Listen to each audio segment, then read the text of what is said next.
what's up everyone and welcome back to my channel. So for this vlog is for today's vlog is gagawa po ako ng review about sa Mio Mini Plus. So after a week sa unboxing, okay, dito na po pala tayo mag review na po ako dito sa Mio Mini Plus na ito. At saka compare ko na rin sa Anbernic RG35XX, right? So without further ado, magsisimula na po ako. Okay, then ililipat ko na sa ibang angle para mas makita mo ng maigi itong. Okay, alright, so okay, so here it goes guys. So nandito na po pala tayo. So pasensya na, naglalagay ako ng gloves ngayon kasi masakit yung kamay ko. So may hand arthritis ako ngayon. So may hand arthritis kasi ako, kaso masakit talaga. At saka meron siyang meron akong trigger finger dito sa left side. So ngayon so ngayon dito na pala tayo. So makagamit actually makagamit pa ako ng makapaglaro pa naman ako. So what I see about, and also what I like about this Mio Mini Plus right here is also a good one. And also if compared sa so maliit talaga siya compare sa Anbernic, right? So Anbernic RG35XX compared siya doon. Okay, so maliit lang siya. And then also yung makikita nyo naman, hindi ba? So and then also yung D-pad niya may kaparehas lang din dito yung D-pad, pero at saka kaparehas lang din dito sa face button niya. So and then also is still the same also right here, and we got the home button at the center also. So medyo hindi ko ma-feel. Okay, so kung para ma-feel ko, kailangan ko matanggal itong right para mas right. So since yung left naman ang problema, okay, since yung left hand ko naman ang problema, so pwede ko namang tanggalin, right? So ayun siya. So okay, so ito okay naman siya, right? So okay din naman yung niya dito, right? So don't mind kung ano nyo nakita sa video, hindi, right? So what I am pointed right now is what you have to point it right now is the product. Okay, so don't mind anything kung ano yung nakikita nyo sa video. Okay, so yun siya. So and also maganda din naman siya dito kasi okay din naman yung ganyan, may style, meron siyang style dito compare dito sa Anbernic, right? So medyo may pagka malalim yung R at saka L niya, at saka yung trigger, yung shoulder, yung shoulder button niya na R and L, medyo may pagka talaga lower talaga siya. Dito naman sa R2 at saka sa L2, medyo may pagka talaga siya dito. So just compare the one, right? So compared to Anbernic, so kita niyo naman, hindi ba? So wala siyang HDMI itong Mio Mini Plus. So ibig sabihin handheld lang talaga to. So and also pwede ka makapag-add ng mga games from the internet, right? And also itong battery na ito, mabubuksan pala itong battery. And then so ito naka pala siya, naka-wired siya. So kung tatanggalin ko siya, right? So ayun, check lang, yan po siya. So naka-wired po pala siya. So akala ko matatanggal yung battery niya, so hindi pala. So naka-wired pala siya. So ibig sabihin pero mabubuksan talaga siya. So compared naman sa akin, yung color niya napakaganda. I really like the color also. It is also the D-pad is good also, right? So D-pad, okay, so clickable siya at hindi siya compare. So compare dito, medyo may pagkamatigas itong Anbernic kasi medyo may pagkamatigas siya. So compare dito, mas malambot siya, right? Malambot siya. So right dito, so hindi siya wala siyang ganong ingay, right? So wala siyang ganong ingay. So what I like about it also, right? So and then also compare dito sa likod, right, kita nyo naman, diba? So iba yung ano nila style, diba? So and dito naman, so it comes with sa UI naman, sa user interface nila. So nailagay ko na yung tempered glass. So siguro ito yung tama, right? Tama ba yung pagkalagay ng tempered glass? Okay.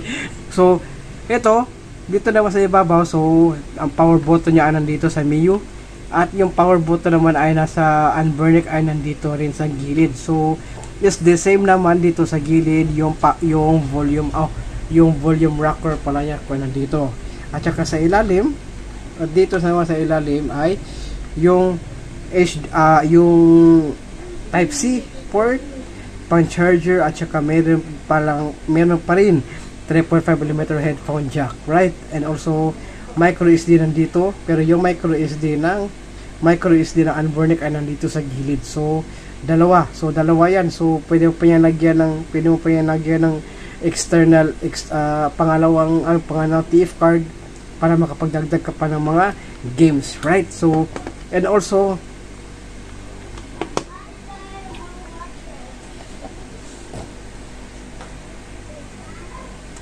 buksan na po natin. Okay, so anong kaibahan din ng Miyoo Mini Plus at saka yung Anbernic, right? So yung naka-on na siya, and then also on na rin natin to, right? So ayun siya, naka Garlic OS na kasi itong Anbernic RG35XX na ito. So madali talagang mag-load itong Anbernic. So medyo may katagalan mag-load itong okay pala siya. So actually, ito naibili ko ito ng stock OS. So I think ako na ang bahala nito sa ako na ang mag-update nito. So kahit naka-gloves ako, okay pa rin naman siya. So kung right hand yung gagamitin ko, okay na siya. Meron siyang sounds, right? Okay. Meron siyang recent at saka favorite kung ano yung games na nilaro mo. Okay, and then also the game is also lahat ng mga games ay nandito.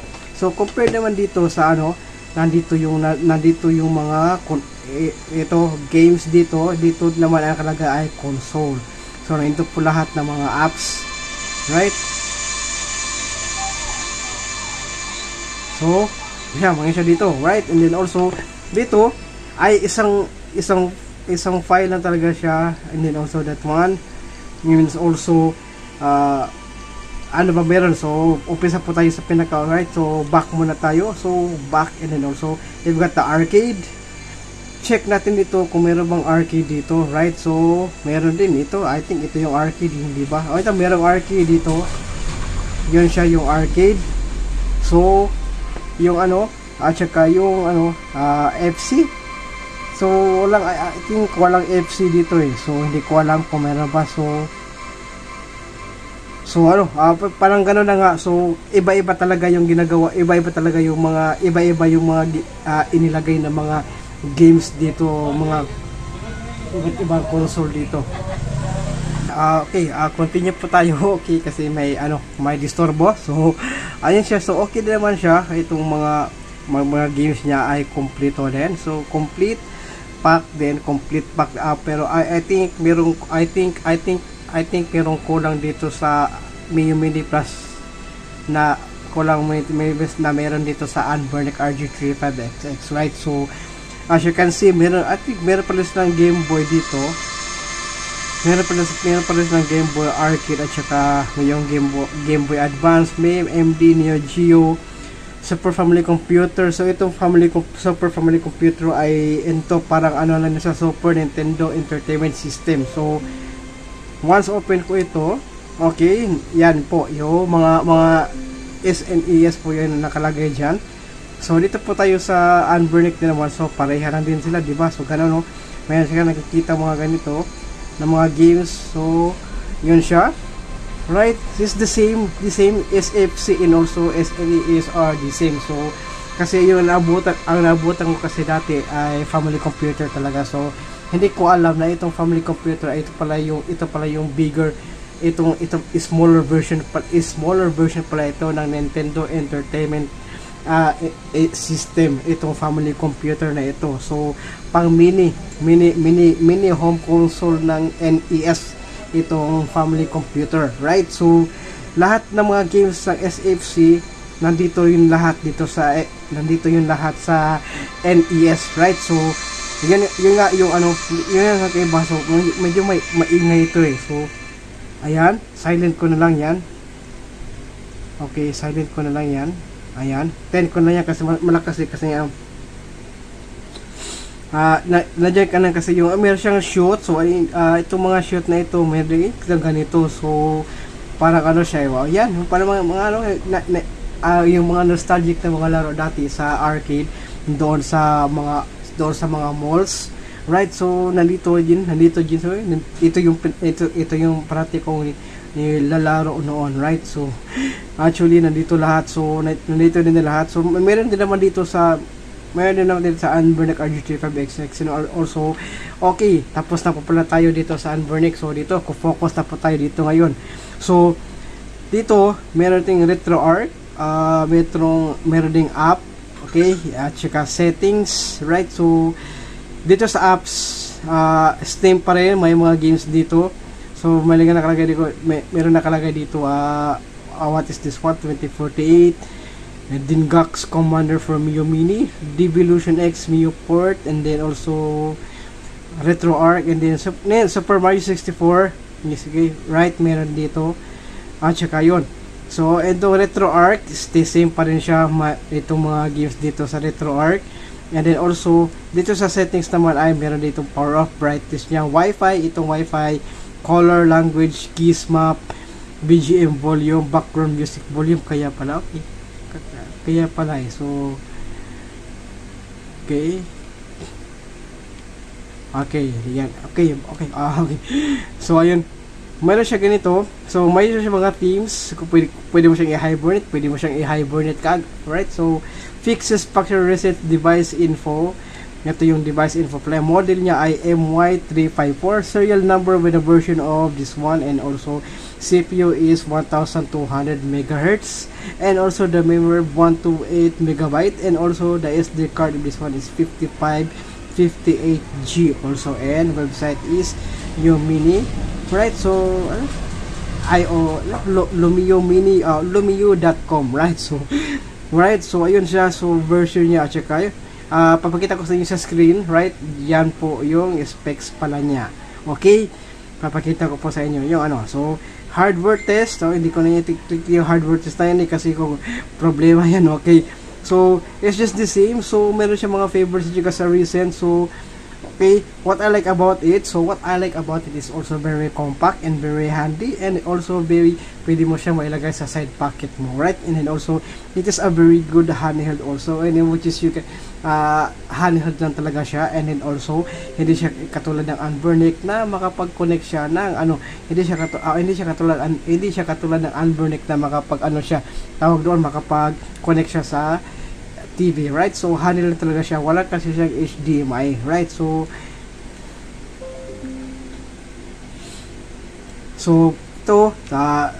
ito mga games dito. So meron siya mga games, lahat ng mga games nandito eh. So may Yu-Gi-Oh, right? So and then also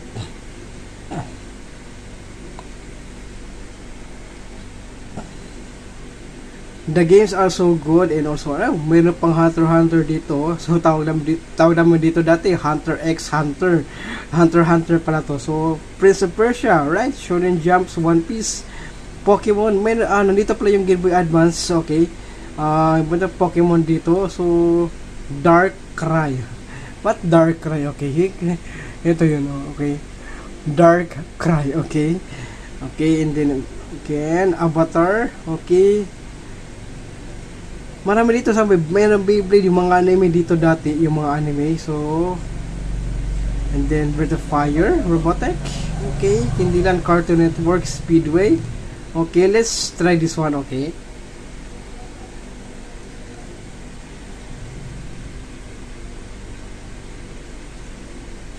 so just a quick games also.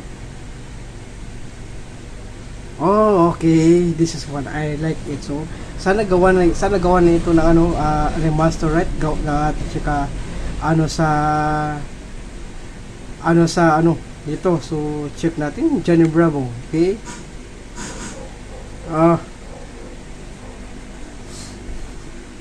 So, okay, nandito pa tayo. So, start. Okay. Okay. And then, what is this? So, try natin to. Oh, this one, nice. Okay, I like this. Okay. Okay. Oh, this is so nostalgic, right? So, Cartoon Network. What favorite of all is also Johnny Bravo also. Okay, that one.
Okay, so, ayun siya, okay.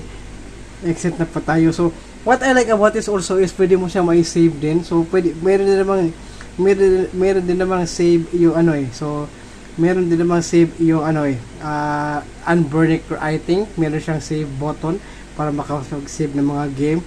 So, maganda talaga siya. Maganda naman siya. So, wala kong, meron din cart, meron pa dito, Kokoto Kart Racer. And then, marami mga Crazy Frog Racer. Oh, okay. Sega Arcade Gallery. Danny Phantom. Oh, Daredevil. Okay. Digimon Battle Spirit. Oh, nice one. Okay. Marami ka ma-play ito mga games, right? So, maraming mga games dito. Maraming mga games. So, overall, I give it a 9. Okay, 9 over 10. So, since ano siya, hindi siya makapag-connect sa anong tawag dito, sa TV or sa laptop or PC, right? So kasi wala siyang HDMI port, and then also yung ano niya, mayroong ibang games na wala sa Unburnick. Mayroong ibang game, mayroong mga games sa Unburnick na wala dito sa Miyoo Mini Plus. So ngayon, itatry natin itong dito, right, kung ilan ang nito. Okay, so let's start. So it's only 165 grams, right? And then also let's check also this one right here, which is 180. So medyo mabigat itong Unburnick. So mabigat din naman talaga siya. Mabigat din naman talaga yung Unburnick, mabigat talaga compare nito. So actually parang ito actually ito Miyoo Mini Plus ay para siyang Nintendo Switch Lite kumbaga, right? Nintendo Switch Lite kumbaga, kasi maliit siya, portable, lightweight, and also very good and very good, and you can really put it into your side pocket also. Very good product also. And actually naibili ko ito sa Shopee, okay, and then nakapag-discount po ako nito. Meron po akong discount dito sa voucher. So I think from 3,670 bumaba yung presyo, nagiging 3,590 na lang siya. kasi gumamit ako na, kasi once i-check out mo ito, automatic bawas po yun sa voucher, right? So automatic bawas po sa voucher. So Gigaware po, naibili ko pala ito sa Gigaware, right? Naibili ko ito sa Gigaware, ito Mio Mini Plus. So okay, so okay, yun po yung Mio Mini Plus na ito.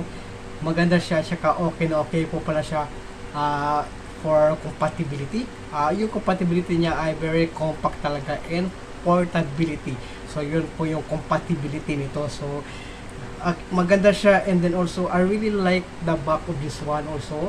Maganda talaga siya, nagustuhan ko dito. And then also yung style niya ay may pagka-retro talaga, napaka Game Boy talaga. Game Boy talaga yung style talaga. Game Boy talaga yung color na style nito. So medyo may pagka-dark lang, right? So may pagka-brown or cream. Ay, hindi ko alam hindi ko masasabi na brown or cream siya, or should I say in a final brown talaga siya. Light, may pagka-dark may pagka-dim na brown, right? So but this are really good also. I really like this one also. So ulitin ko po, kung meron po kayong nakita sa video, kung may nakita man kayong kakaiba sa video ko, sa vlog ko, so don't mind it. Please focus on the device. Okay, please focus on the device. Okay. Alright, so I think that's it for this vlog, and I hope you enjoyed watching, and please don't forget to subscribe to my channel and click that notification bell dahil sa baba, and subscribe also, and like my video. Okay, and also thank you so much for watching, and please don't forget to subscribe and click that notification bell again, okay, to follow up all my updates here in my channel. So okay, this week is gonna be what this is called, this week is continuation of the gameplays. Okay, since I have a 1 week break also, is because hindi makatugma yung mga games, hindi na makatugma yung mga games na hindi na maisakto sa isang month yung mga laro, right? So okay, thank you so much, and see you again in my next video, everyone.